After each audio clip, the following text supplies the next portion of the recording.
This episode of Capes and Lunatics is brought to you by Tweaked Audio. To get awesome headphones, go to tweakedaudio.com and use the coupon code Southgate to get 30% off, free shipping, and a lifetime warranty. Or you can get there through the link on our website, southgatemediagroup.com. This is Lil Hellfire, and you're listening to the Capes and Lunatics podcast. Fight me, nerd. The thin line. I must have a cold. Madness. Here the line fades to nothing at all. This is a world of Capes and Lunatics. And is off limits. I don't know how to tell you what's going on here now. Send help. Charlie Esser's in a war with Peter David. I don't even know. Peter David doesn't even know. Yeah. The best kind of war when they don't know you're about to attack. Lilith's on a cell phone from the back of the strip club or something. I don't know. Throwing those quarters. I don't know. It's Friday night. Got a full agenda. Let's get to it. Capes and Lunatics, episode 113 starts right now. Yes, well, if I'm petty. Petty Parish. Welcome to the Capes and Lunatics. I am Phil, and joining me as always, as I mentioned, that cool guy from New Jersey, because the air conditioning's on. That would be me, Charlie, the not a dumbass professor, Esser. And coming from us from an undisclosed location in Florida is... Hey y'all, it's a little Hellfire. She's packing for a big trip next week. Yeah, and I'm sick. Oh, why are you always, every time you go to Comic-Con, you're either sick or you got a broken appendage or something? I know, it's because 2020 is my last year. I'm done with the bad luck of Comic-Con. I'm done. What do you mean? This last year you're ever going? Yep. Sure. You've said that other years. I mean it this time. Sure. Just like, there's nothing I care about anymore, so. Just like, I'm never going to drink again or eat meat or sure. No. You should definitely go on a meat cleanse. Definitely. It's kind of disgusting. Even if you eat organic, like meat is actually kind of gross, but you need it. Like I could never be a vegan full time. Don't you ever use it as a drop. I'll murder you. What was that? Can I get a clear drop? You need meat. Anyway, it's a lot to talk about. Yes, let's get to I know the hot button topic because it's going to set both of you off. Mm-hmm. 2 words. Watch, people. We're going to go to the races with 2 words. HBO Max. F-U. That was not a drop. That was actually... Oh, okay. Yeah. Okay, here's what I'm going to tell you about HBO Max. This is like the smartest thing AOL has ever done. AOL. It's AOL. Everything else, just call them AOL. That way, no one has to fight. Is it AT&T, Time Warner, AT&T? It's AOL. That way, nobody gets top billing. Little's calling them A-holes. Yeah, I was gonna say. So, and it appears what they're doing is they're gonna have their Disney Plus bundled service called HBO Max, which is gonna be the HBO. Probably the Showtime, Showtime Cinemax bundle, the Time Warner bundle, the WB bundle, the DCU bundle, all in one thing. It'll probably cost you like only it's not DCU really, because you can't have DC Unlimited if you don't have the comic books. So it's like you need the app for the comic. You're assuming they're not going to have that. No, they did. They already said that they're not going to do that. They're leaving that app for just the comic books. Yeah, I was going to say, didn't they say DC Universe is still going to be its own separate thing? Well, yeah, I think DC Universe. But no, the shows are going to be available for like an extra $2 or something. On HBO Max or whatever. Yeah. Huh. Okay, so they're going to allow you to build your own platform. Yeah. And I think that's what it is. So if all you want is DCU, you can just have your DCU. But if you want these other products, you can build off of this HBO Max product. And add you can add the Boomerang channel for probably, like they say, like $2 extra a month. No, Boomerang's always going to be its own thing just because it's a pure moneymaker off of that nostalgia. Like, they're never going to integrate that. Did they say that, Lilith, or are you just assuming that? Oh, never assume, he's saying. Well, yeah, because honestly, it makes sense to me Since they But are, this is Warner Brothers we're talking about. well, yes, You're talking about sense, and this is AT&T not knowing what to do with their properties at the but moment. what I'm saying, well, okay, then let's say this could make sense if they're doing what I think they're doing, which is having a buildable product based off of the HBO framework, which I said they should, because that is their main streaming service is HBO. They have a named streaming service that people go, oh yeah, HBO Go. People have that. They share the passwords. It's a Only thing it's that, different than HBO Go. well, no, it's HBO Go plus other things. Yeah. That's why it's HBO Max. There's also an HBO Now, and there's a couple other different variations. Exactly, and they all suck. Well, yeah. I'm not going to go into that. I'm going to say that they have a streaming platform, and they're building off of it. And the idea that you can then add in, okay, I want to add into my HBO Max bundle the DC, the Berlanti verse and DC, and I can pick these things. I can add the Cartoon Network. I don't have to pay for Cartoon Network if I don't want it. If I don't have kids and I have no interest in watching old Kids Next Door episodes, I don't have to add it. I can just say, no, I just want the DC stuff and the Dragon's Boob Show. And then the Dragon's Boob, what? The Dragon's Boob Show. The only thing I think the only thing they have going for them that Disney Plus is going to have is like you can pick your tiers and stuff. So I think the thing that's going to make or break this is price. Like if you only pick, Disney Plus is going to be what, $6.99? Yeah. So starting price. Yeah. But I'm just saying that's obviously going to go up. So the HBO Max say you only pick one or two, tier with only one or two things on it. It's still like at $16 starting, right? What, HBO? Isn't that what I read? I don't know. I didn't see in a price, but yeah, I heard it was like starting at 16. They need to come in low, especially if you're only doing like a low tier with like, because that's the only thing they have going for them, to compete with Disney is like you can pick your package. They should just leave HBO alone because that's their premium brand. You really don't want to mess with your premium brand. They should have done the Warner Media app. Just flat the frick out. Like I don't know. It's a mess over there. They should have included everything and at least charge what Disney Plus is charging, if not less. And they may not be in a position to do that. Yeah, they can't. Disney is doing Disney Plus as a loss leader. They're gonna lose money. They're doing the Netflix model, yes. Yeah, you're gonna lose money because in the long run, you got to build brand loyalty. Yeah, because they can do like what Netflix is doing now. Yeah, like every year or two they raise another $1, another $1.50, another $2. Yeah, but all those Marvel original series like Loki and Cap and Falcon or Cap and Bucky and WandaVision, they're like Agents of S.H.I.E.L.D. They're advertisements is going to drive people to the movies. But are they? Because that whole phase of everything is kind of like at a close. So is it really an advertisement? No, it's first off, obviously. Okay, Lilith, nothing is closed. Really, nothing is closed. For goodness sake, they're paying money to bring Tom Hiddleston back as Loki. They killed the guy, and he's not even close. But he's a trickster. That's and it's a comic book. I get what you're saying, but like, who's really clamoring for Scarlet Vision? Well, I think out there. It depends on the story they tell, and as we saw in Endgame, Scarlet Witch has mad superpowers. Is on par, if not greater than Captain Marvel. With her superpowers, because she has her Mind Stone powers. And I think that there is a real strong possibility that this is going to be dealing with the horrors of the mind kind of concept, and this is going to be their horror movie platform. This is going to be their American Horror Story. And I think they even said that Chris Evans is coming back for that animated What If series, at least, I'm sure at least an episode. But he can have a damn hamburger now. He's just doing voice work. Yeah. Yeah.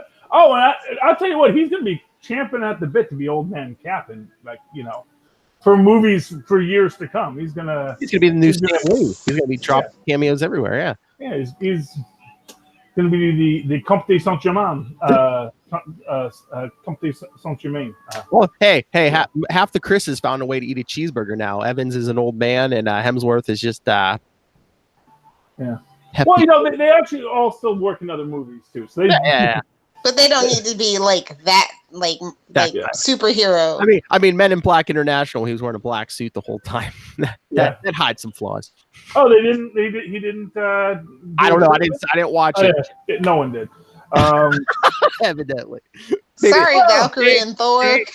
He must not have gotten shirtless because no one went to see it. Yeah. Well, you know what it is, and I mean, honestly, I probably would have if I was in the better state financially, because I like the Men in Black series, and I certainly love Chris. Hemsworth. If it ain't Will Smith and Tommy Jones, it ain't Men in Black. Eat it. Oh, it's like they dropped it in like a big... The cartoon was good though. Not gonna lie, the cartoon was good. They should have waited till maybe the fall to drop that, because I know it's summer movie season, but I mean you have your end games and you're far from Yeah, Men in Black is not like a tent pole anymore. No matter who you put in it. Who does Men in Black? That's not Disney, is it? No, I don't think so. No, yeah, so it was someone trying to be a Disney, and it's like you can't be a Disney if you're competing with Disney. You know. Yeah. Because if they had dropped that in September, I think that would have been a big hit. Yeah, when you don't have like as many big blockbusters at a certain time, I mean that would have been way better, I think, just because there wouldn't be that much competition. Exactly. No, but speaking of Men in Black, we should pour it out for Rip Torn. Oh yeah, he died again, as the Mandela Effect community has said. I knew he's been sick for a while because he did have that stroke, and that's when they wrote him out of 30 Rock because of that. You know? And you know, it's sort of like, you know, and you know, when you're an actor like that and you have that moment that sort of takes you out of it, you kind of fade out, and then people do think you just died, but you know, he actually had not died yet. He, you know, despite being frozen in carbonite at the in 30 Rock, which was honestly my favorite part of 30 Rock was just, you know, Rip Torn and what's his name, Alec Baldwin, and their little the 1% world, and like, you know, the differences. You know, sort of reminds me of when Homer went to Hollywood and he pitches Ron Howard on his script, and he says, you know, and his kid just saying, "Daddy, we got to get to the zoo." He says, "Oh, you go to the zoo just like normal people?" He says, "Well, no, we go to a special zoo." And his kids say, "Come on, the Phantasopotamus only sings for a half hour." You know, I love that kind of absurd humor. It's funny to me. But yeah, but Rip Torn has passed, and we're not hosting an intergalactic kegger. Yeah, he will be missed. And honestly, I'll tell you there, you know, see, I would have actually liked to have seen it, because I would have liked to see how, was it James?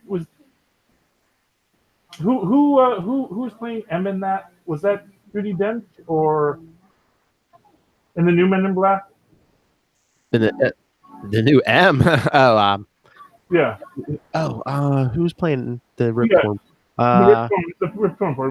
It was a woman. It was a British female. I don't think it was Judi. So yeah, it was probably Dame Judi. Yeah, that's what I was thinking, but it might not have been. It might have been one of the other dames. All those dames over there in England. I'm looking it up. Yeah, dame, which is the female equivalent of sir. For those who did not know, that's why, you know, when you get knighted, if you're a female and you are knighted, you become a dame. Is it Emma Thompson? Oh, That sounds right. As Agent Doe. Yes. Okay. So Emma Thompson. There we go. Yeah, I would have loved to have seen her in that. I would have loved to have seen that, but not, and I'll see it when it's on Netflix. You know, I mean, that I think is always your biggest problem. I don't even think anything's coming to Netflix anymore. I think whatever company owns it, look for it on that app. We're going the way of cable, and that's unfortunate. Yeah, I think Netflix has still got a lot of fight in them. I don't know. Have you seen the movies? I mean, I know you're a Tubi guy. I like Tubi too, but I already have Tubi. I need Netflix to be Netflix. Well, yeah, I but need no, Netflix to be 2009 Netflix, where it had everything. It hardly has anything. Like I think I've seen. I think I've well, finished they have a Netflix, lot of original programming Hope now, them which Stranger all Things. sucks outside of Sabrina and a couple other things. and Stranger Things season 4. You're their only hope. Yeah, basically. well, Netflix has a lot of stuff. It does have some. I mean, it After still has. season 5 of Lucifer, I might be canceling my subscription. I hear that. I know you don't care about this, but it still has all the Marvel movies.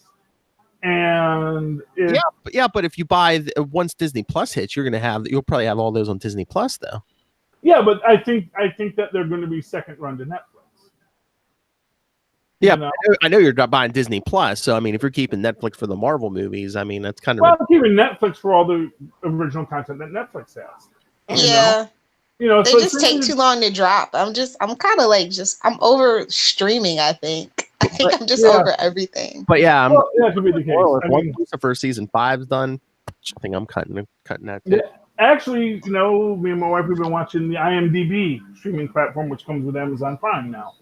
Yeah, that's pretty cool. It's got Columbo, and it makes me feel like a little kid. Yeah, it's my me TV, if you will. Yeah, well, the thing is like, we have some broadcast channels with Columbo. We don't have a cable channel with Columbo anymore, because Hallmark is now doing Christmas in July. I don't know why you need to put that on the Hallmark Mystery Channel. That's my thing. It's like you have Hallmark another needed thing content. Like they wanted to build their content backlog. So because what do you think gets the ratings over there, especially with the ladies? It's not Columbo. It's actually those movies. My lady, it's people getting murdered. That's what. Oh, then you've got the ID channel for all that. I don't know if we have that on investigative murder porn. Thank you, South Park. I don't know if we have that on the AT&T DirecTV Now app, but thank you, little Hellfire, our expert on all forms of porn. Yeah, and like I said, that credit goes to South Park, but it's so true. But the good news is that the streaming platform is pretty broad now, and there are a lot of platforms. And if you have a Fire Stick or an Apple TV or a Roku or whatever, they'll help you, or Google TV or whatever. They will definitely not Apple TV. Apple TV sucks. Okay, I don't know. I'm just assuming. I don't own Apple products. That is a conscious choice on my part. Samesies. Although I did register for the Apple products that are in the Prime Day giveaway, so I may wind up winning one. So if I win an Apple product, I'll tell you. No, you're going to get a barrel of lube. Everybody knows that is what you get on Amazon Prime Day. Okay, well. You don't know that meme? Oh, you haven't been rolling with Amazon that long. I've been here since the first Prime Day. The only thing I want to buy on Prime Day is Five Nights at Freddy's toys for Tristan. Because he was very upset at the markup on Five Nights at Freddy's toys. Hot Topic? No, on Amazon. Oh. Because it's like right now we're in between the side, and I told him there'll be a whole new run of Five Nights at Freddy's toys come Christmas, but he's like, no, I want the first edition. It's like, well, he wants the Series 1 toys, but they don't. That's not how it works, Yeah. All right, I got something else. What else are you gonna piss me off with now, Philip? Oh, this did you see that announcement? Was it from Todd Phillips, the director of the Joker movie, that the Joker movie is not going to follow the comics? It's not going to. I already told you guys this. I know. It's weird.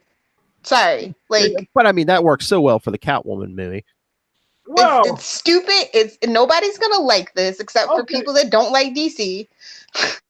If you can find the script, the final script that's out there, it's weird. I mean, any product they make into a movie or a show or anything, it's like, I know you want to make it kind of different than the source material, but to say you're gonna, if you can, it's completely off. It's bonkers, and it doesn't work for me. This is not what people want from Joker. I'm sorry, it's just not. If you completely stray from the source material, is it the same character? Well, okay. So first off, I kind of have this weird feeling that it's basically a remake of The King of Comedy, because I see that Robert De Niro is in this hosting some sort of Tonight Show. I hear things. And if you've ever seen The King of Comedy, the basic idea is Robert De Niro, in classic, Robert De Niro fashion, Taxi Driver fashion, kidnaps Jerry Lewis so he can take over his show. So I do wonder if this is basically... No, it's not. It's not at all. Okay. It's literally like, hey, Joker's one of our most popular properties. Let's ruin it like we did everything else. Well, I mean, can you ruin a Joker origin story? Yes, you can, and this movie will. Okay. Oh, did you? Oh, and did you see their milking the Joker for all he's worth the next couple months? Yeah. While they can, before they completely ruin him, and people get pissed off. I get it. Because let's see, they announced that John Carpenter's doing a Joker one shot that comes out October 9th. Of course. And then July 24th, so what was that, like 2 weeks? The same time Joker's going to be in Detective Comics 1008. You also get the beginning of that Curse of the White Knight, which of course is going to be, have a lot of Joker. Then September 25th, you're going to get Harley #1.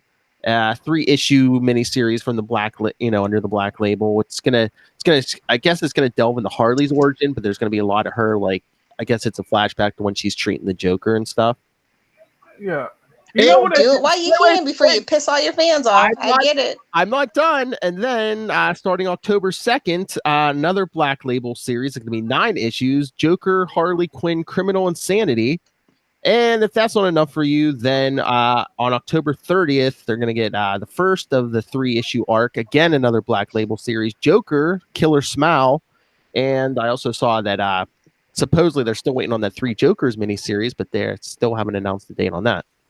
It'll be the day after Doomsday Clock. So in the next like 3 or 4 months, you're getting like, just in the comics, you're getting like 1, 2, 3, 4, 5, like 5 or 6 like miniseries or one shots. Yeah, they're gonna burn it out. They've already burnt the Joker out. Can I get the Riddler? They have not got there yet, dear. Well, I mean, that's the thing. Here's the thing. And okay, at a certain point, and this is actually, I've been binging YouTube a lot lately, and like various comic book authoritarians discussing the history of things, and it's sort of like 66 Batman, where made a lot of comic nerds very mad, but increased Batman's sales by like 1,000,000%. That because of the popularity of Batman 66, Batman sales went up. Did they? I thought they went down. Yeah. Is that after the show went off the air? That was after the show went off the air. Okay. Yeah. Well, because they tried to imitate it, and people were like, okay, it's one thing for the TV show, but yeah, it's like a whole thing. That's when Denny O'Neil had taken dark again, yeah. Yeah. Well, not for nothing. Batman was a little loopy, was pretty the loopy. Early Batman was definitely loopy, but it was when it was more pulpy, and then when we turned away from that pulpy trend, they didn't really know what to do. But the 50s stuff was all that sci-fi stuff. And I mean, I'm just saying, there's so many nerds that want to say, this is what Batman is supposed to be, as if Batman or the Joker could be one thing. It's the Joker definitely ain't what the movie wants it to be. So you'll see what I mean. Here's what I'm going to say. Heath Ledger's Joker is not the Joker from the comic. No. Of course not. No. And yet it is a definitive Joker ideal. A Joker that people look to and say, that is... it's a good performance in a world that Christopher Nolan set up for that particular Batman. Well, it's not has nothing to do with. And too, it's like, that poor man, and because after death. No, it was not. Even if he was still alive, no, he did a great performance. He did a good job, but too, again, I mean, it's not like he's not comic accurate, but it's kind of like the comics, just to the fact it's like, we don't have an origin, we don't know where this guy came from. Yeah, the way they set it up. Except we do know where he came from. He does have an origin. He always had an origin. When? What? He's had an origin. The Joker had his the first telling of his origin, which I believe was the Jack Napier origin, sometime in the 50s.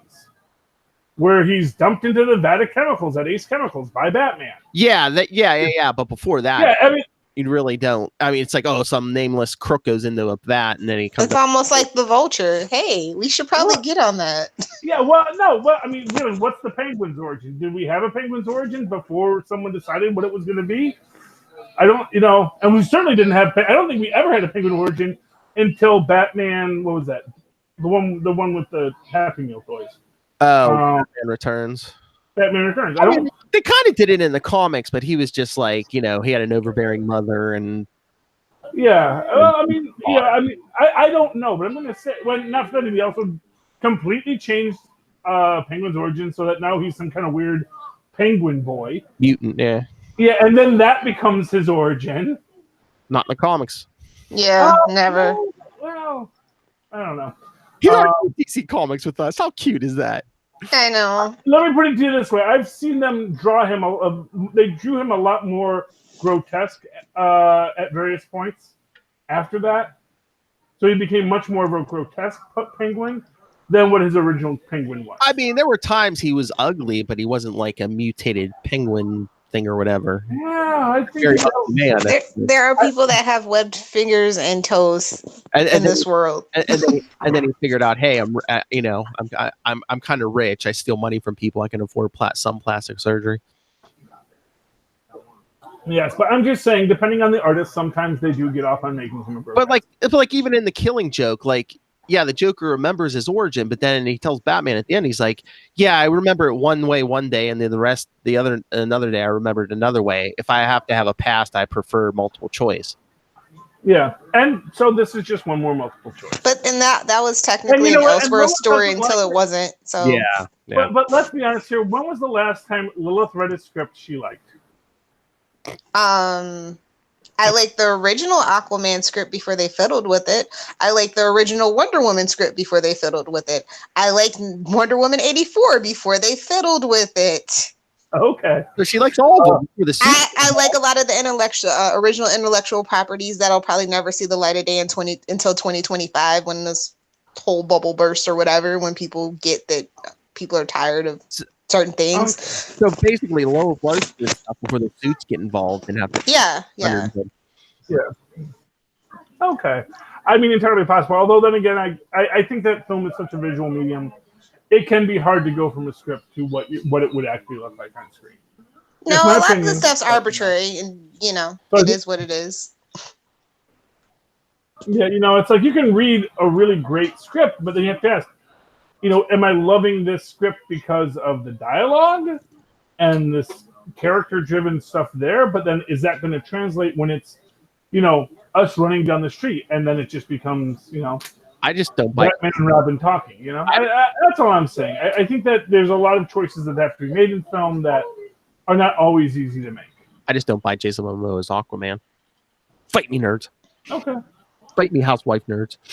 Like I said, it was Jason Momoa being Jason Momoa on a CGI screen. It was fun.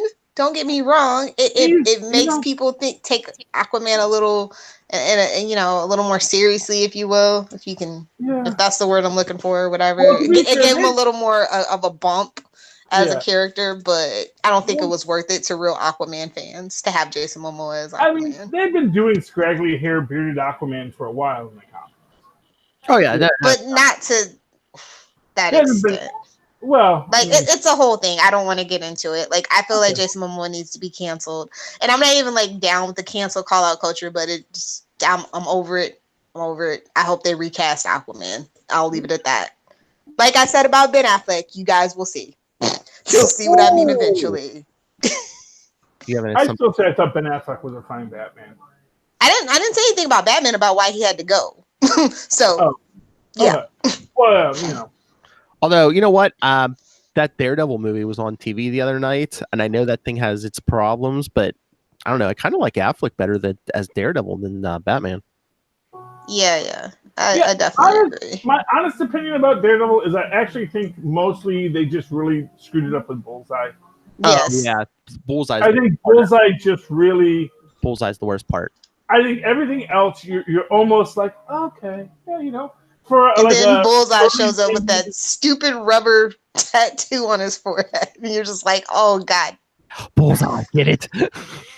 Well, also just It was the early 2000s. I get it. I know.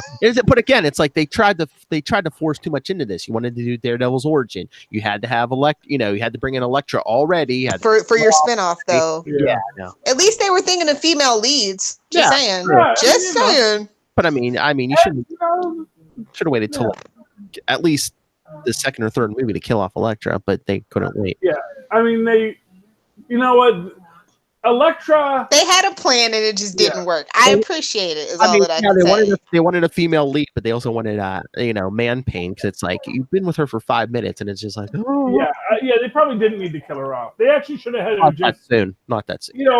They should have just had them like be together and then break up. And I think man pain only works if your woman ends up in a refrigerator. Don't you know this, Charlie? And the except that things we're complaining about, so obviously it's not working. This would be my point, is that it was sarcasm, but whatever. But I mean, there was stuff in that movie that worked. Happy Hogan as Foggy Nelson, Michael Clark Duncan as the Kingpin. I rest his soul. I was like, that was an odd choice, but it worked. He was a good actor, and I mean, physically, he fit the bill. Oh, yeah. He really did. He was the Kingpin. I mean, he was as much the Kingpin in my mind as Vincent D'Onofrio is. Mm-hmm. Yeah, for the story that they were telling, they both are like absolutely perfect. Oh, exactly. And Vincent D'Onofrio, he's like, I would love to be in Spider-Man. So.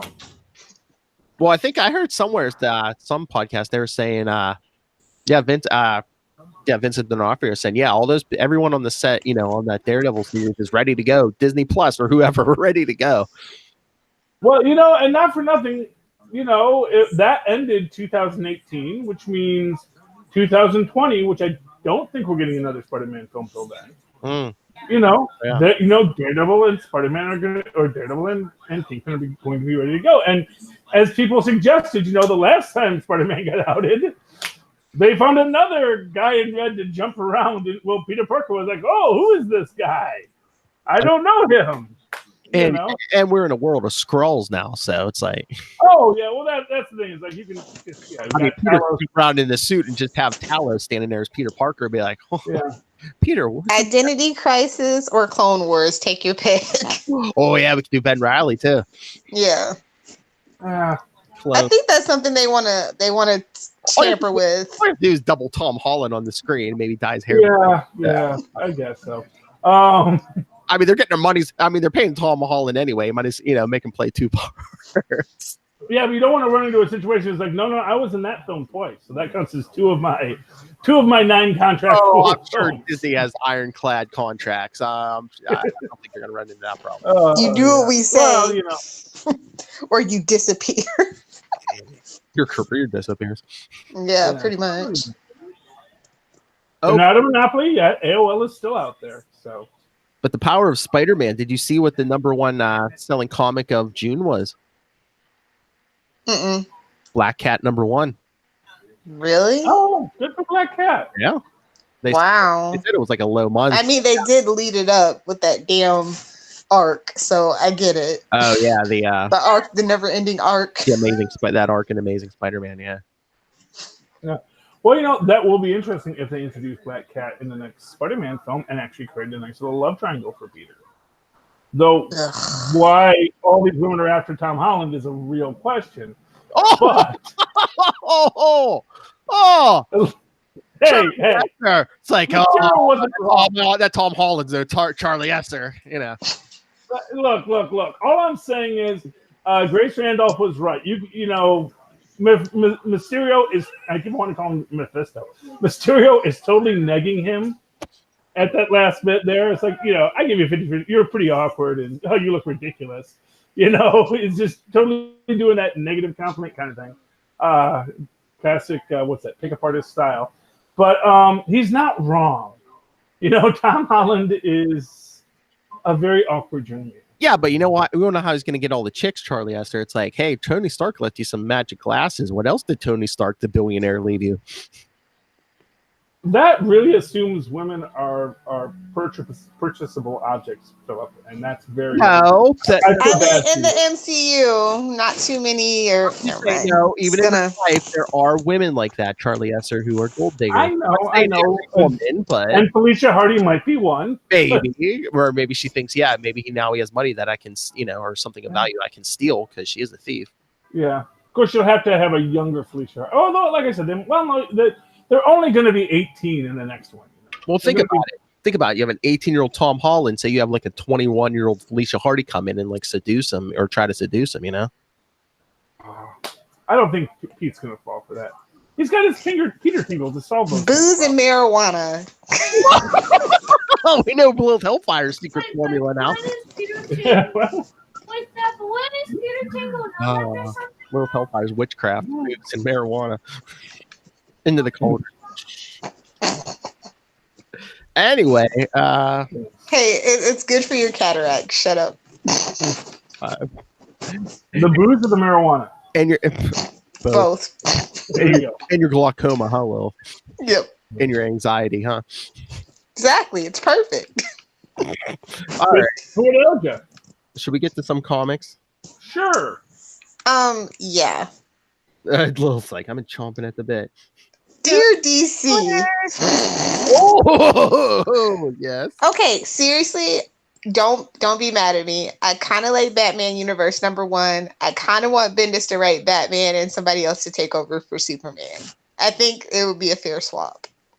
I mean, I can see that. I'd be willing to give it a try, but that's the thing I was. He did the Riddler. It was really cute. I really liked Batman Universe #1. That's the original stuff from those Walmart issues. Yeah. They're putting them for comic shops now. So I was like, is the Walmart thing not working? Or Yeah, it's definitely not working because I forgot about it. And it's never at the front counter anymore. Oh, every time I'm there, I see. I go to like 5 different Walmarts because I collect stuff and yeah. So yeah, in my area in Florida, they're never near the front. They're in the like back.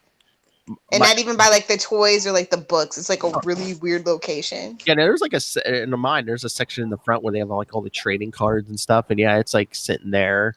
But like, I swear, it doesn't seem like I never see anyone buying them. Always see a bunch just sitting there. Yeah, so I don't think that was working. It was a nice try. Which I would buy them, but it's like, oh, what's the price? I mean, those things are kind of, what are they, like $5 or something? Yeah. And it's like, there's only one original story in it. Like everything else in it is like reprints of stuff I already have. So I might print. I mean, and it's really hard to find those online because it is the one original story. Yeah. So I wonder if that's why. There's, because it's just the original stuff they're printing for comic shops, right? Yeah. I wonder if that's why they're doing it. If people aren't picking it up because they're like, well, I have all this stuff, all the. Well, also, I feel weird about buying comics at Walmart. It's like I'll buy dinner, fireworks, and liquor at Walmart, but I don't know. It doesn't feel the same buying a comic book at Walmart. I mean, it just doesn't. It's a gross vibe. I got that first part of the Bendis when it was at Walmart. What was it, last year or whatever? Yeah. The only thing I really know about Walmart is that there are allegedly Walmart, and this I know from Tristan, there are allegedly Walmart exclusive FAF toys that we can never find at Walmart. Have you tried Walmart.com? Yeah, I was gonna say a lot of times. Yeah, I mean, I think we did because what was it? We were trying to find Lefty. I don't think we could find them on Walmart.com. Because I swear, like half the stuff. Well, see, that's the thing. The collector stuff, like you have to go to small town WalMarts where there's not like a big collector's market. That's why I go to like 5 different ones, like an hour away from my house. Unfortunately, I live in Market 1. I mean, I literally have to go like past Philadelphia. I have to go to a Walmart between Philadelphia and Pittsburgh to get to one without. So the road trip in September, it'll pan out for you. If I could find Tristan a Lefty, he'd be really excited. Nice. Yes. September? I thought it was August. We're doing September? Lilith is coming in September now. Oh, okay. I know, crazy. Yeah, I'm sorry. Work. Well, you know what? With any luck, I'll have a job and maybe even time off right now. I was gonna say, yeah, Lilith has this strange thing, Charlie Esser. It's called a job. I've heard people. Well, have I'm those. always starting a new one, so it's like Yeah. you got your 90-day probation, and I then- always like, hey, I got something to do. She's out the door. Yeah. I'm thinking. I feel you, Lola. So don't get me wrong, because I'm right there with you on that. So yeah, I mean, right now I'm trying to get the job, and then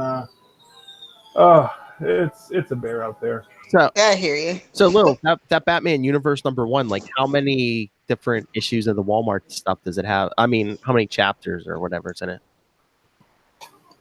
I think they put them all together. It wasn't that many, from my understanding. Yeah, I mean, there was It's like 4 or 5. What was the price on that? It was $5. Okay. That's not too bad. Wait, no, it's 2. Oh, it's only 2 stories, but it was like really big, good stories actually, though. Okay. And it's got Deathstroke. It's got Green Arrow.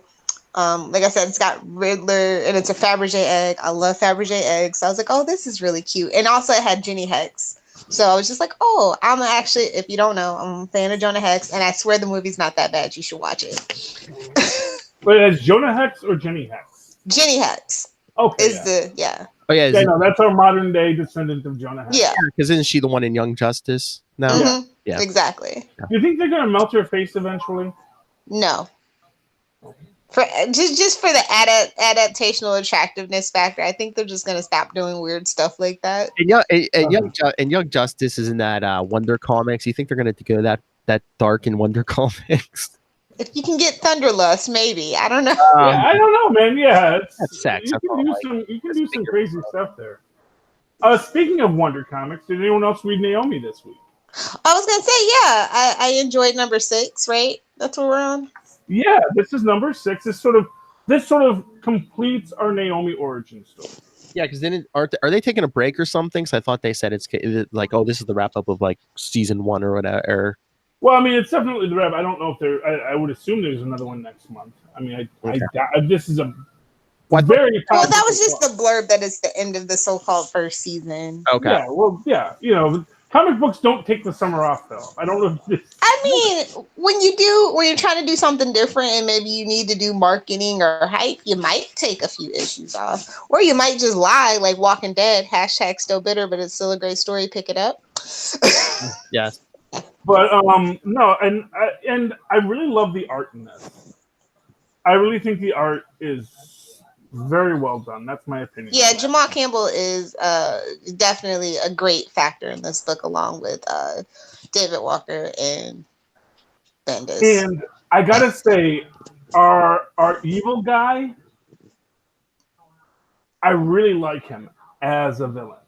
Get David Walker on the phone. Because he is in this spot where it's like almost, I don't want to ruin this for you because I know what you're going through. And I want to make this special for you. And I know me and your parents, we had our things. But, like, listen, we can, this is actually kind of the coolest thing in the world. And it's interesting how it plays out. And she still, of course, has, and it makes me wonder, does she just have this youthful goodness that is eventually going to get ground down in the upcoming series? Although I do see that very much they have, like, she's got the golden squiggly lines and he's got the black squiggly lines. And, like different color lightning on the Flash. Yeah, that's where they're the opposites. And, yeah, What'd you think about the last name reveal? McDuffie. Yeah. It makes sense. It looks I like love her mom's it. Irish, so... Well, yeah, it was like, oh, because he passed away. That was so nice of them. I thought that was really cool. Yeah. And I maybe they're trying to hold up that ideal because she is a comic book character of color. She's an OC and all that stuff. I thought it was pretty neat. Yeah. No, and I thought that was very, very lovely. And I guess what's odd to me in that moment is I never realized we didn't know her last name until that moment. It's like Penny on Big Bang Theory. Yeah. We still never know, though. Yeah. But you have to figure that is her adoptive mom's last name. Because obviously her adoptive father is from another planet, probably isn't a McDuffie. Surprise! It's a Irish planet. Yeah. That's where all the Irish people actually come from. Surprise! Yeah. So yeah, I really like this. Like I said, The art, and I never talk about how good the artwork is. I really felt the artwork was just so beautiful. The use of the flow between panels, the breaking of panels by certain, structures within it. It's just really monumentally done. And the Akira character who is opening the gates, I still don't trust that person. I'm just going to say that right now. I'm going on record. I do not trust this Akira person. As I recall, that's like the person that's like the super genius. That was their power. That person is never someone you really want to trust. I'm just throwing that out there. The most surprising thing about this series, though, because it's Bendis, is that we get a lot of showing rather than telling, especially via narration form and dialogue, because Bendis is usually a very dialogue-heavy guy. So I really do feel like David did kind of balance him out in that, like, kind of. I mean, sometimes Bendis is. A lot of the time, he is very talky. Other times, there's just people staring at each other for 9 panels. Yeah, I mean, not for nothing. I am 100% certain that the collaboration, it's like a Lee Kirby collaboration where I'm not going to, that they trust each other enough that I think Bendis is letting Walker do a lot of the work. And Bendis is coming there with his little Bendis-y polishes. And they go back and forth because they have a really great friendship and are telling a really wonderful story, So, yeah, I really love the Naomi. I just wonder where they're going to put her now. I mean, she's free to make appearances throughout the DC world now because she's a fully fleshed out character. And, it was only a miniseries. I mean, to that extent, is it only a miniseries? Yeah, it's only a miniseries. This is the only 6 issues we're getting, but they're going to, I don't know if they're going to give her an ongoing or if they're going to put her somewhere I don't else. see that written anywhere on here. I mean, if she doesn't get Well, I know it's only 6 issues, so. That's what I was saying. But, I mean, if nowhere else, I mean, it's also a Wonder comic. What about Young Justice? Well, yeah, I mean, not for nothing. If you look at the cover, it is her hinting at something, taking her place in the DC universe. And, of course, we do see Young Justice as their ads there, You want to with keep Jenny Hex. You want to keep in their little pocket universe there, yeah. Yeah. Pocket universes, it's a thing now. Deal with it.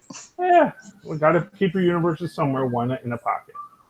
Superboy where he belongs. But Lilith, did you read Event Leviathan #2? No, because I don't care. Oh, well, I mean, everyone's trying to point the finger at Jason Todd as being Leviathan. Y'all gonna leave my precious Jason alone, okay? Leave him alone. And then Leviathan went to Plastic Man and basically knew everything about Plastic Man. But I have a very controversial... Wait, there's a lot to know about Plastic Man? Well, he knew like the origin and like even like stuff from like previous continuities and stuff. So now like, is he from... Everything counts. Everything matters. Buy our back catalog, please. But I have a very controversial theory about who Leviathan is. That's Gorman. No, close, but no. No, because they're like, his armor. What is his armor's ready? Must be Jason Todd. No, you want to go with the red team? Think about it. Oh well, I'll lay down the clues after I reveal. I believe Leviathan, and remember they mentioned Leviathan on the season finale of Supergirl. They could do it there too. I believe Leviathan is Jimmy Olsen. Wait, do people care about Jimmy? I mean, I care about Jimmy Olsen. Well, that's what I'm saying. Maybe this story will make them care about Jimmy Olsen. Yeah, I'm going to support your theory here. I mean, gingers need love too. Right, think about this. No. Whoever's in the Leviathan armor overthrew Talia and took over that organization.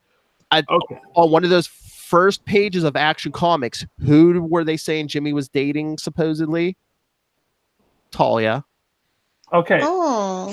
Can you see the ad for the upcoming Superman spelled Jimmy Olsen series? Yes. It's only because Lois got hers too. They're trying a thing. They're doing a thing, a throwback thing. Or is it the road to Leviathan? Well, look at what it says. Take a bizarre tour of the underbelly of the DC universe. Mm-hmm. Death, destruction, hot dogs. I think Philip may be onto this. Now, I'm still holding to my Gus Gorman theory. Leave your Gus Gorman on Supergirl. This ain't happening in the comics. Because they mentioned Leviathan on the season finale of Supergirl. There's a James Olsen over there. They could absolutely do this over there too. Well, okay, not for nothing. They mentioned Leviathan in Peggy Carter as well. So it is a blank name. I would not Hashtag put, Supernatural fans are squealing right now. Yes. I dropped something into that CW universe that's still ongoing in the comics, and well, because they don't always. They're rubbing their Bendis all over it. Exactly, because it is Supergirl. She is a part of the super family. Hey. And if you really want evidence that Jimmy Olsen has turned to the dark side, he feeds Superman a kryptonite hot dog. Dun dun dun. You sure that's just not Oliver's chili in that hot dog? I was gonna say, it's like brown. It's not green. Well, maybe it's like a poop. Well, I'm just saying it's certainly in agreeing with Superman's. It's got Oliver's chili on top. That's my headcanon. Crazy. But yeah, maybe. I'm just saying, but yeah, they're sizing everything. For what it's worth, I mean, I'll go you even another weird one. It also could be Ambush Bug. If there's what's Ambush Bug's motivation for that, though? To get back in the comics, same as Blonde Phantom. We're gonna rip Charlie Esser into DC Comics. I'm just saying, if you're gonna have a character who knows past continuities, they're no longer canon. Charlie, you don't want Ambush Bug to be Leviathan because it's the whole Bendis thing. I mean, if Bendis does Ambush Bug, he's gonna be like a cutter or something or. Oh, what I'm going to tell you is that because it's Bendis, that's why I do think it's Gus Gorman. Because I do think Bendis is going to be your man for like 2 seconds in a Superman book not too long ago. Well, because I think he wants to pull things from other. Oh, he's pulling all our things. And I think he wants to say, here's how you can redeem these ideas. Here's how you pull them from something else into something new. And that's, that's what a lot of writers want to do when they do this kind of stuff. They want to bring something new into the game. But I mean, and to Lilith's point, she's like, well, how many people care about Jimmy Olsen? I think this, they're like, well, hey, I don't know how far we can take him as a good guy in the DC universe. Exactly. So and plus, he's a ginger. He's an evil alien, obviously. Well, anyway, so let's make him Leviathan. And they're. Again, he was supposedly he was dating Talia for 2 seconds. When Bendis was writing Action Comics, so he was in the. Let's talk about my other favorite redhead, Red Hood and the Outlaws number 36. I'm actually kind of digging this whole Penguin thing. Yeah, but did they end that for Year of the Villain though?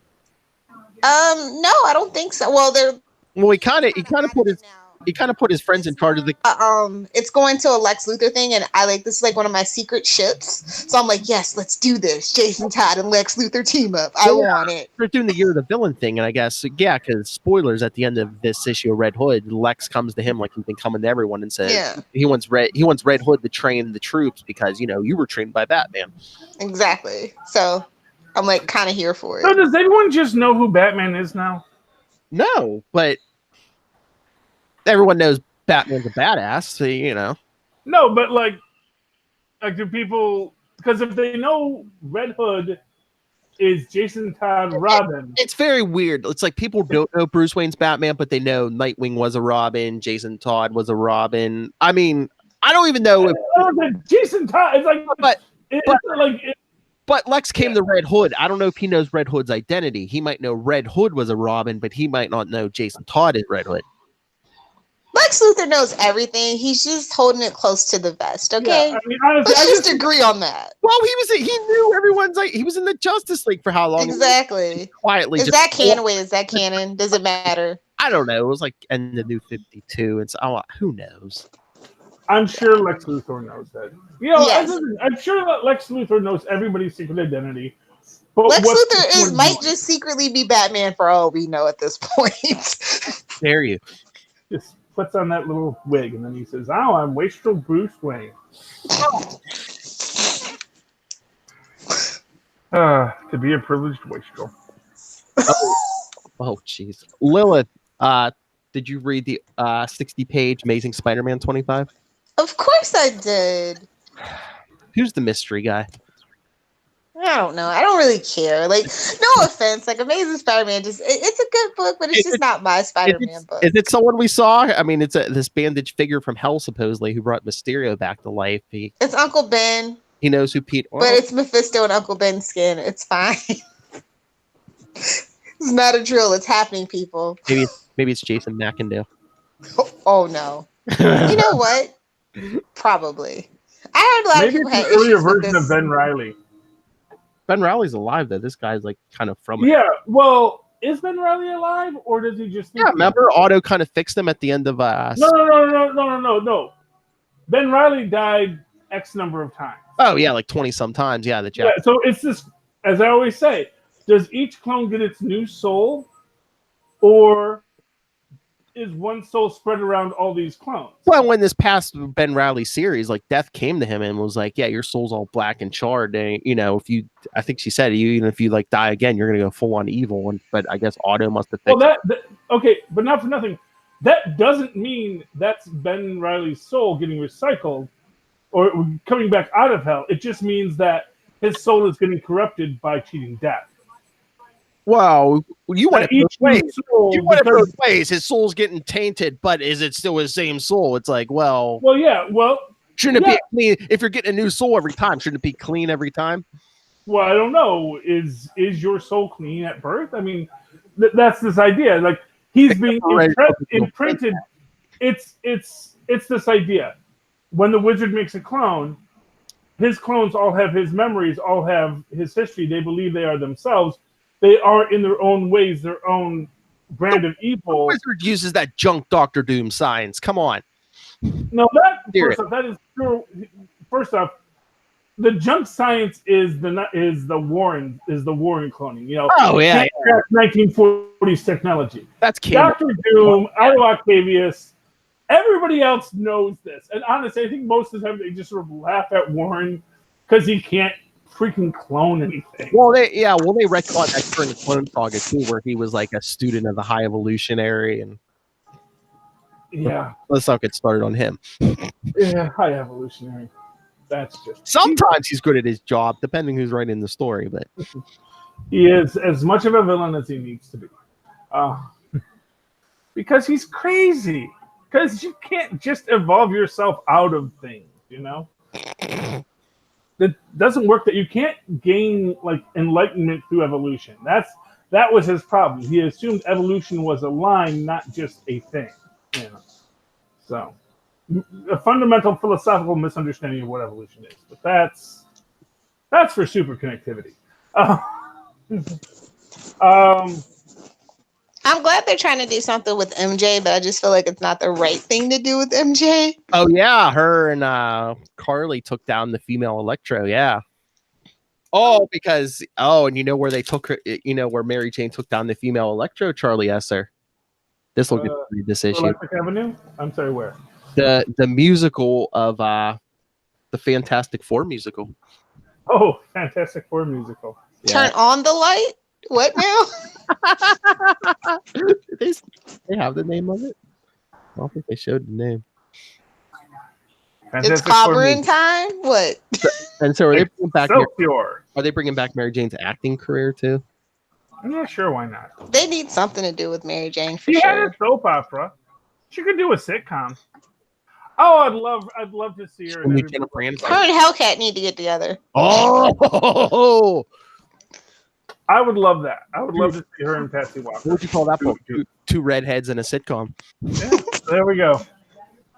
Two redheads in a pizza parlor. And then they have a guy in there that kind of looks like Ryan Reynolds, who's secretly Deadpool. Mary Jane, Patsy, and Deadpool. That is a book that writes itself. Yeah. I would love to see MG get back into acting. You know, it was what her passion was, and she should do that. You know. And then there's a backup with J. Jonah Jameson saying, you know, now he knows who that Peter Spider-Man is. Like, hey, come on, there's something weird going on down the street from me. You got to check this out. Yeah, well, that's That's why most superheroes don't have a speed dial. So Jonah's going from like hating him to be like, hey, I'm going to make you a good superhero. Well, you know what? Times are changing. He needs to. One wonders if they'll incorporate that into the third movie or not. I was gonna say dailybugle.net. I wonder if they own that website. I'm pretty sure they do. Oh, I'm sure they do. I never bothered to go to it because I'm not 6 anymore. But I was going to say, I'm sure that even if there's nothing there, I'm sure they locked it up so no one else can take it. Yeah. Unlike that Avengers Endgame. What? Didn't they have to buy that from somebody or something? Somebody had that and they had to buy it. Lilith, right now, go buy Secret Invasion. Secret Invasion. It's coming. Yes. Anyone read Bitterroot, or is that just me? I've been meaning to, but I'm behind. It's good. This was their Red Summer special, so you didn't miss much this week. I'll be honest with you. It's sort of, I mean, actually, you did miss a little because this is like the first time where they're introducing sort of the history of our characters, and we go all the way from what is this? This starts in I need better eyes. Sometime in Maryland in the 1800s when they're on the Underground Railroad, and then we jump ahead to like Berg when he was little, and he has a stutter. This is before his father, lets him into the secret arsenal, and the secret arsenal is of course the library because that's where the real power is. We catch up, in 1924 when our really BA guy here who just kills him, kills the Geno, does not just or the Genu or whatever they call him, without caring, and he's driving back with his little redneck friend, and he gets his flashback where his wife gets killed and all this kind of stuff. I mean, there's just so much going on, but it really gives us a nice flesh out. But the really best part to me was, we do get our secret origin of our evil, well, not evil, but like the antagonist people who are fighting the monsters too, but they are monsters themselves. That was neat. But what was really great, and this was my thing that I love, is you have Blink, and now we have this other girl who is from the Chinatown Monster Hunters, and they're like, because of course the girls aren't allowed to hunt the monsters, because that's men's work. This is still the 1920s, and they're breaking out to go kill monsters on their own.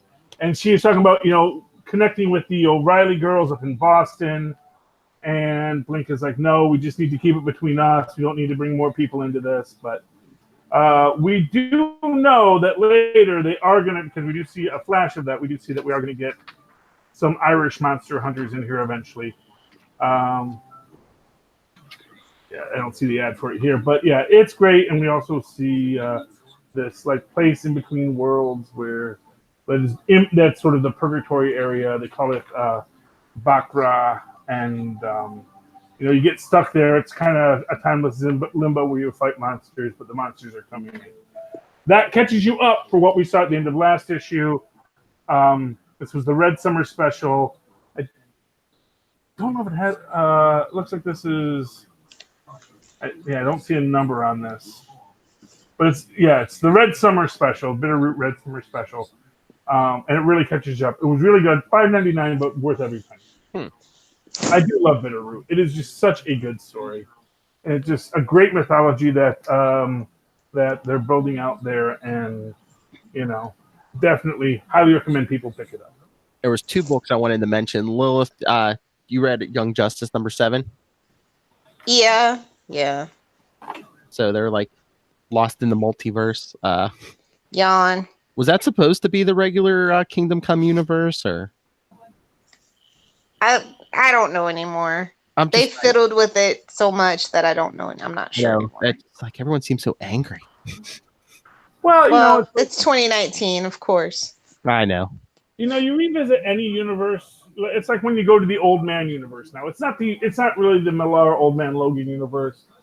It's just another Old Man universe that has an Old Man Logan in it. Mm-hmm. Yeah. So Old Man Hawkeye, Old Man Quill, Old Man Logan, the ones that are in the Marvel I Universe. think it's kind of fun that it is Young Justice that's kind of like lost in the multiverse. Because, I mean, you know. And then Impulse made another Marvel joke. Did you see that? Yeah. What does he say? Always said, well, they're about to get hit with a giant purple hammer, and Impulse says, anything in like a big orange glove with jewels on it?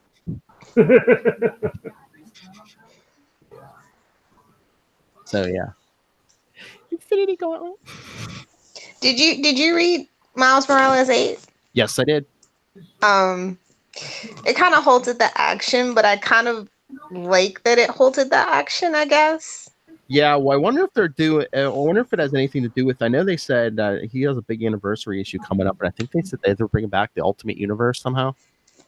Yeah, I read that too. So maybe that's what it's like. Yeah. Well, I mean, the Ultimate Universe never really disappeared.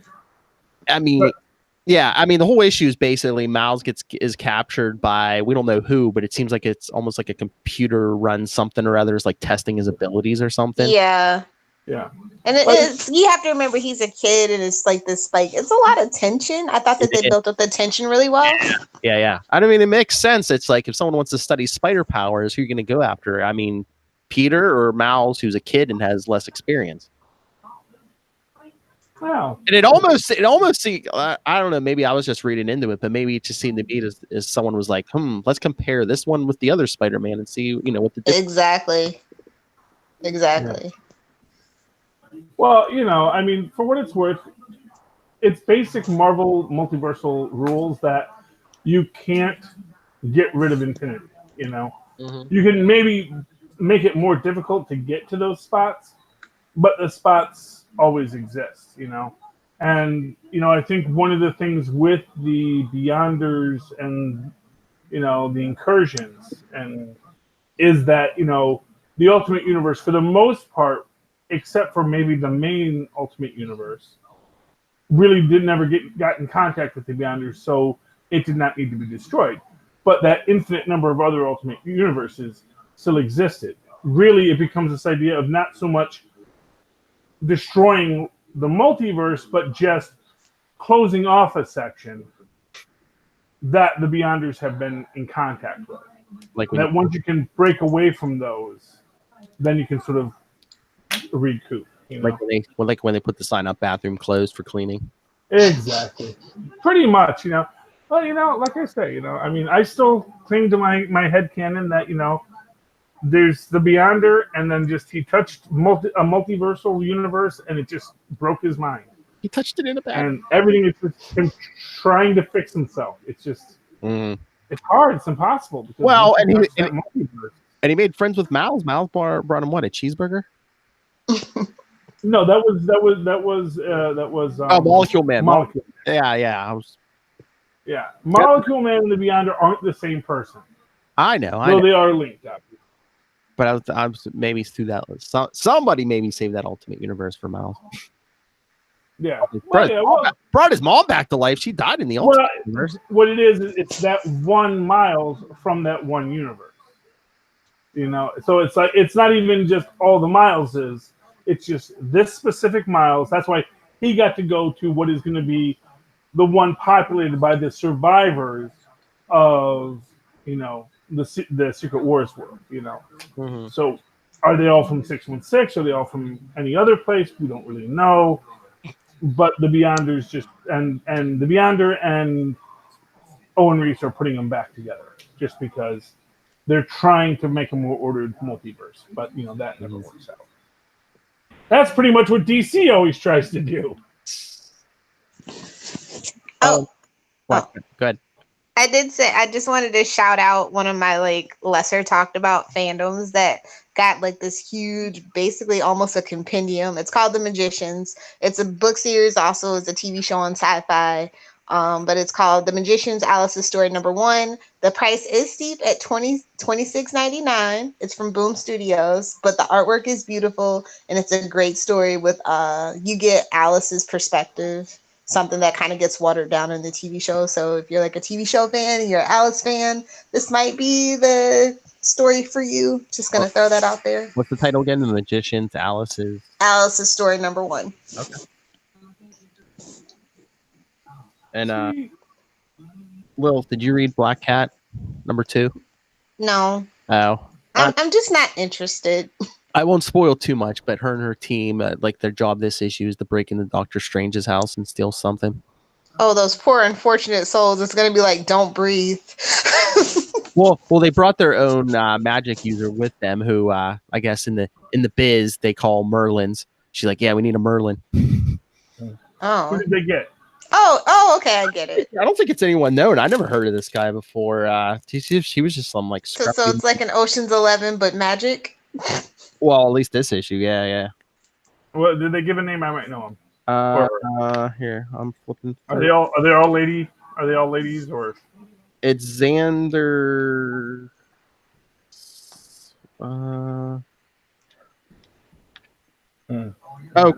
Because he does get like, some magic doodad charges him up at the end, because he calls him once he gets the power boost, he calls himself Xander the Merciless. Oh, okay. Yeah, no, I think it's some original crate. Yeah, it's just Xander from Buffy the Vampire Slayer. Hey man, he's the heart. That's the most important part. He was scruffy enough in the beginning. Yeah. Anyway, okay. Anyone have any other books? Or? No. I got 3 other books, but I can talk about them on Super if you want. Yeah, save some for Super. Invisible wait. IDW has Care Bears. I didn't read it yet, but Care Bears number 1 came out by IDW. So I'm going to actually pick that up because I'm a weirdo. Is it a gritty reboot of the Care Bears? I don't think it is. Okay. No, I think it's, you know what? I think it's more along the lines of what they did for My Little Pony. I think that they want to definitely reboot that Hasbro We Care situation. Well, I feel like they did this once before, like 5 years ago, but I could be wrong. Lilith, just for me, it won't go anywhere else, please. I need a picture of you reading Care Bears in one hand and like a bottle of whatever you're drinking in the other. I mean, that pretty much sums up us millennials. We're trying to recapture our little childhoods. Oh my God. We can't do it, so we're drinking. That's hope the new internet. Millennials marry less and drink more. Always remember that. That's the perfect formula. We will break the internet with that meme. It's like millennials, just under the bottom. Millennials, you're just holding the Care Bears bottle. I just hope they do right by the Care Bear cousin. That's my only thing. I always feel that the Care Bear did really great work for My Little Pony. Like, even though I don't agree with like what My Little Pony is right now, I still think that it's a pretty cool show with a lot of good messages. Well, the first couple of seasons now, it's kind of devolved into something weird, but they have a new show. It's not new, but they kind of like rebooted it. Yeah. Okay. Oh, well, I know they did the Equestria Girls movies, so. Which weren't bad. They weren't bad. I mean, but anything with a message that friendship is magic and that little girls should be friends and not enemies, I kind of want to get behind. So yeah, I mean, absolutely. Although there was always bronies, they frighten me. Bronies frighten me. I'm sorry, like I just can't get into that fandom. Bronies frighten everyone. I'm sorry, and I say that as a brony. So, except like I think that it's like there's two different. There are guys who like My Little Pony. And then there's guys that want to boop little ponies. That's a cartoon character, sir. That is not what that does. I mean. How dare you shame their orientation? That's not an orientation. I'm sorry. Give it time. It's not even classy like hentai. That's all I'm saying. You know what I'm saying? Here's the thing. The difference between an orientation and a fetish is an orientation is based on a relationship in which two sentient beings share a connection. Fetish is completely unrelated to the object's ability to consent or even exist. So that's the difference. For those wondering, so is this an orientation or a fetish? That's the differentiation. You can, an orientation means myself and this other being are going to have a connection. A fetish is I'm going to have something with this thing. That thing may be a person, it may not be a person. That is irrelevant because I'm not actually seeing that thing as a person. I'm seeing it as a thing. Alrighty. There you On go. that Hey, note, recording has started. Not yet. Couple minutes. All right. So we done? Yes. Okay. All right, everyone. Good news, bad news. Next week we will not have Lil Hellfire because she will be in the bowels of Comic-Con, San Diego Comic-Con. the bowels? Cry for me. Doing God knows what. No, cry You'll be for me. living I the hate best crowds. life. I hate people, and I hate being touched. That's not what I heard. But yeah, I mean, Most people aren't just randomly touching each other. touch it. Well, it's very crowded, so people brush against you, and it's hot, it's sweaty. People in their gross little cosplays that are hot and sweaty. It's a nightmare for me, to be honest. Touching. She has to be drunk, Charlie. Yes, Philip. But anyway, as I was saying, the bad news is we will not have Lilith. The good news is we got a special guest to join us to fill in Lilith. He's gonna wake up extra early or stay up extra late, however that works. That's right. Next week, Charlie and I will be recording at 8 a.m. So because it'll be late for this gentleman, Ray from Into the Night, the Moon Knight podcast. Yeah, it'll be late for him. So there's like a 14-hour difference or something. All the way from Australia to talk Comic-Con news with us. And I said him and Charlie will get along because he is a big Marvel man. So there we go. Obviously, he's a Moon Knight nerd. Yeah.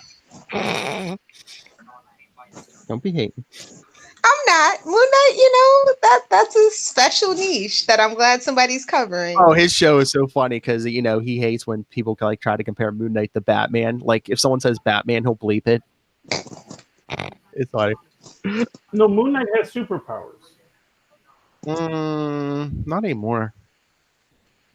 He used to have that werewolf, but he got bit by a werewolf, but that kind of wore off. No. Moonlight would have superhuman strength and invulnerability based on the phase of the moon. This was in the 80s. Yeah, I know. And he would actually be a class, and during a full moon, he was like class 100 strength. And actually, that's still a superpower he has, because clearly he still has the ability to, through belief, have power. Well, now he just has crazy strength because that is actually the most powerful strength. Oh yeah. Moon Knight. Saying Moon Knight doesn't have superpowers is You can discuss it with Ray next week. Yeah, superpowers. Make a note. All right. All right, everyone.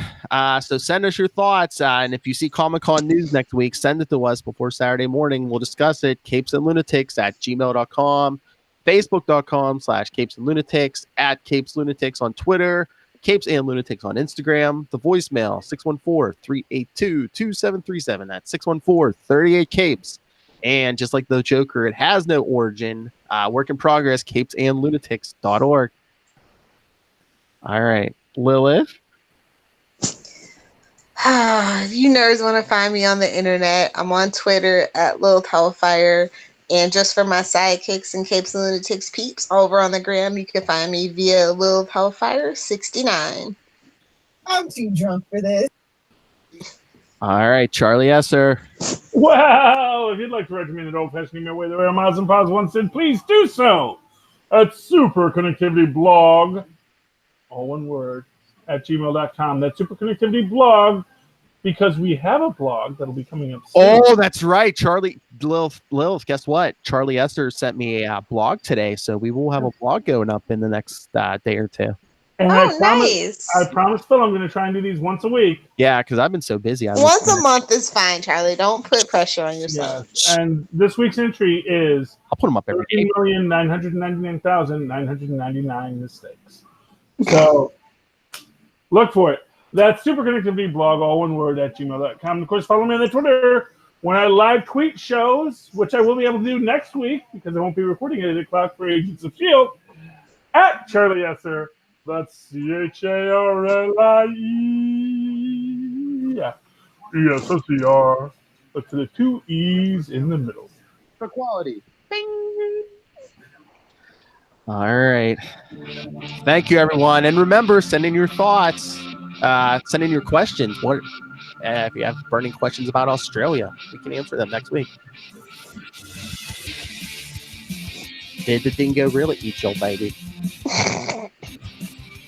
In the No, she meantime, murdered her child. We all know this. I know. you know, there's questions about The that. dingo does not fit. You must have quit. Yeah, don't blame the dingoes. Dingoes are sweet. Dingoes are wild animals, Lois, and thinking any wild animal is sweet. That's how people get rabies, because they say, "Oh, look at the little raccoon." Yeah, now you have rabies. Look at the little trash panda. Yes. Rocket? They're all wild people. They're all fuzzy rats. I get it, Charlie. That's why we need more wolves. Let them run through Staten Island. That'll solve your deer problem. Wow. Anyway, who've we been? Wow.